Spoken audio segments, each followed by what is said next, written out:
Teddy Roosevelt ने एक बहुत ही अच्छी बात कही है। जो लोग खुद को दूसरों से कंपेयर करते हैं, comparison is the thief of Joy. खुद को किसी से कंपेयर कभी मत करो, क्योंकि ये आपकी जिंदगी से हंसी और खुशी को चुरा लेगा। क्या पता जो आप में खूबी है, जो आप में टैलेंट है, वो दूसरे पर्सन में न हो। दोस्तों, आज मैं आपके साथ एक दुखी कौवे की कहानी शेयर करना चाहता हूँ। आई होप कि ये स्टोरी आपकी लाइफ चेंज कर देगी और इसके बाद आप खुद को किसी से कंपेयर नहीं करोगे। एक जंगल में एक कौवा था। वो अपने काले रंग को लेकर हमेशा दुखी और परेशान रहता था। एक दिन वो ऐसे ही परेशान था और रो रहा था कि अचानक उसके पास से एक साधु गुजर रहे थे। उन्होंने कौवे को रोते हुए देख लिया। साधु ने कौवे से पूछा, तुम क्यों रो रहे हो? तो कौवे ने जवाब दिया कि मैं रोने के सिवा और कर भी क्या सकता हूँ। क्या ये भी कोई जिंदगी है जो मैं जी रहा हूँ? क्या काला भी कोई रंग होता है? कोई काले रंग को पसंद नहीं करता, कोई मुझे पसंद नहीं करता, कोई भी एक कौवे को पालतू पक्षी नहीं रखता। क्या तुमने कभी देखा है किसी को एक कौवे को पालतू रखते हुए? मुझे कोई दाना नहीं डालता। मैं अपना ज़्यादातर टाइम इधर उधर से खाना ढूंढने में गुजारता हूँ। भगवान ने मुझे कौवा बनाया है, इसलिए मुझे अपनी ज़िंदगी से नफरत है। तो साधु ने कहा, अगर तुम्हें जीने का एक और मौका मिले तो तुम क्या बनना चाहोगे? मैं तुम्हें वो बना दूंगा और तुम्हारी विश पूरी कर दूंगा। कौवे ने कहा, अगर मुझे दूसरा मौका मिलता है तो मैं हंस बनना चाहूँगा, एक सफ़ेद हंस। क्या ज़बरदस्त रंग है उसका, सफ़ेद रंग शांति का प्रतीक। साधु ने कहा, ठीक है, मैं तुम्हें हंस बना दूंगा, लेकिन उससे पहले मैं चाहता हूँ कि तुम एक बार हंस से ज़रूर मिलो। तो साधु की बात मानकर कौवा हंस से मिलने चला गया। कौवे ने हंस से मिलते ही कहा, वाह भाई वाह, क्या रंग दिया है भगवान ने तुम्हें। तुम सफ़ेद रंग में शानदार लगते हो और तुम अपनी लाइफ में ज़रूर खुश होगे। देखो तुम कितने लाजवाब हो, कितने खुश हो। हंस बोला, किसने कहा कि मैं खुश हूँ? तो क्या तुम नहीं हो? कौवे ने कहा। हंस ने कहा, बिल्कुल भी नहीं। सफ़ेद भी कोई रंग होता है, बेहुदा रंग। सफ़ेद रंग कोई पसंद नहीं करता। ये तो आदमी के मरने पर उसे लपेटने में काम आता है। तो तुम बिल्कुल भी खुश नहीं हो? कौवे ने कहा। हंस ने कहा, बिल्कुल भी नहीं। दोनों मिलकर साधु के पास चले गए। हंस ने कहा, मुझे एक और मौका चाहिए। साधु ने पूछा, तुम क्या बनना चाहते हो? हंस ने कहा, मुझे एक पैरट बनना है। उसकी क्या लाजवाब लाल चोंच है। पैरट का लाल और हरे रंग का क्या कॉम्बिनेशन बनाया है भगवान ने। लोग तो पैरट को पालतू पक्षी भी रखना चाहते हैं। पैरट बोल भी सकते हैं, तो इसलिए मुझे जल्दी से एक पैरट बना दो। साधु ने कहा, ज़रूर बना दूंगा, लेकिन तुम्हें पहले पैरट से एक बार मिलना पड़ेगा। तो कौवा और हंस जंगल में निकल पड़े पैरट को ढूंढने, लेकिन उन्हें पैरट कहीं नहीं मिला। काफ़ी देर ढूंढने के बाद उन्हें एक पैरट मिला। उन्होंने पैरट से मिलते ही कहा, वाह कितने शानदार हो तुम, क्या रंग है, क्या कलर कॉम्बिनेशन है।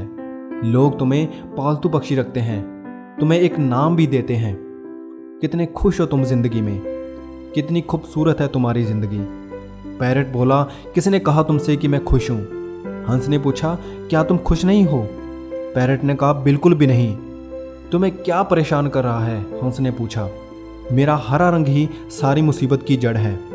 ये तो भद्दा सा रंग है। सारे पेड़ पौधे, पत्ते, जंगल हरे रंग के ही तो हैं। तुमने देखा नहीं, तुम मुझे कितने टाइम से ढूंढ रहे थे, लेकिन तुम मेरे रंग के कारण ही मुझे ढूंढ नहीं पाए। तो तीनों मिलकर साधु के पास चले गए और उन्होंने कहा, हे साधु, हमें एक और मौका दीजिए। साधु ने फिर पूछा कि तुम क्या बनना पसंद करोगे? पैरट ने कहा, मैं एक मोर बनना चाहूँगा। क्या शानदार पक्षी है, क्या रंग बिरंगे पंख हैं उसके। जब वो डांस करता है तो सभी लोग उसे देखकर खुश होते हैं, सभी उसकी तस्वीरें खींचते हैं। साधु ने कहा, मैं तुम तीनों को मोर में बदल दूंगा, लेकिन उससे पहले तुम्हें एक बार मोर से मिलना पड़ेगा। तीनों मोर से मिलने के लिए भागे। मोर से मिलने पर तीनों ने मोर की बहुत तारीफ की और कहा, वाह क्या रंग है, क्या जिंदगी दी है भगवान ने तुम्हें। जब तुम नाचने के लिए अपने पंख खोलते हो, लोग तुमसे निगाहें नहीं हटा पाते, सभी तुम्हारी तस्वीरें खींचते हैं। लोग इंतज़ार करते हैं कब तुम अपने पंख खोलोगे, क्योंकि लोग तुम्हें पसंद करते हैं, तुम्हारा डांस देखना पसंद करते हैं। तुम कितने खुश हो, कितनी खूबसूरत है तुम्हारी ज़िंदगी। तो अंत में मोर बोला, किसने कहा कि मैं खुश हूँ? तीनों ने पूछा, क्या तुम्हारी ज़िंदगी में भी कोई परेशानी है? मोर ने कहा, मेरी ज़िंदगी मुश्किलों से भरी हुई है। पैरट ने पूछा, भला तुम्हें क्या परेशानी हो सकती है?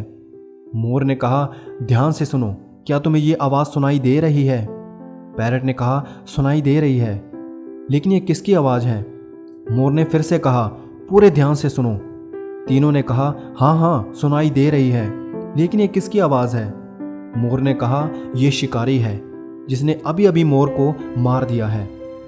हर एक पंख उसके शरीर से निकाल लिया जाएगा और पूरी दुनिया के बाजारों में बेचा जाएगा। लोग इसे खरीदेंगे और सजावट के तौर पर अपने घरों में सजाएंगे। मोर ने कहा, यह भी कोई जिंदगी है? कौवे ने पूछा, तो तुम भी अपनी जिंदगी में खुश नहीं हो? मोर ने कहा, बिल्कुल भी नहीं। तो कौवे ने पूछा, तो तुम्हारी नज़र में हमें क्या बनना चाहिए जिससे हम खुश रहें? पूरी दुनिया में कौन सा ऐसा जानवर है जो सबसे ज़्यादा खुश है? मोर ने कौवे से कहा, तुम इस दुनिया में सबसे ज़्यादा खुश जानवर हो। कौवे ने कहा, मैं कैसे सबसे ज़्यादा खुश हो सकता हूँ? मोर ने कौवे से कहा, क्या तुमने चिकन बर्गर सुना है? कौवे ने कहा, हाँ। क्या तुमने चिकन सैंडविच सुना है? कौवे ने कहा, हाँ सुना है। लेकिन क्या तुमने कभी क्रो बर्गर या फिर क्रो सैंडविच सुना है? कौवे ने कहा, नहीं।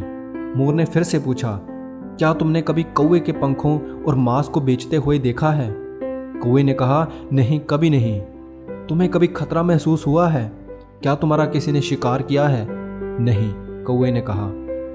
तो मोर ने पूछा, हम में से कौन एक शानदार जिंदगी जी रहा है, मैं या फिर तुम? तो दुनिया में कौन सबसे खुशदार पक्षी हुआ? वो तुम हो, सिर्फ तुम। क्योंकि हमें कोई आइडिया नहीं है कि कल सुबह हम उठेंगे भी या नहीं। ये कुछ भी मैटर नहीं करता कि तुम कौन हो और कहाँ से हो, तुम कैसे दिखते हो, तुम्हारे पास क्या क्या है। It doesn't matter. You are great, you are fabulous, you are awesome. कभी भी खुद को अपनी लाइफ में किसी से कंपेयर मत करना। जिस मिनट को आप खुद को दूसरों से कंपेयर करने में गुजारते हो तो समझो वो मिनट आपकी ज़िंदगी का बिल्कुल वेस्ट हो गया है। आपके मन में ये होना चाहिए कि आपसे बेहतर इस दुनिया में कोई नहीं है।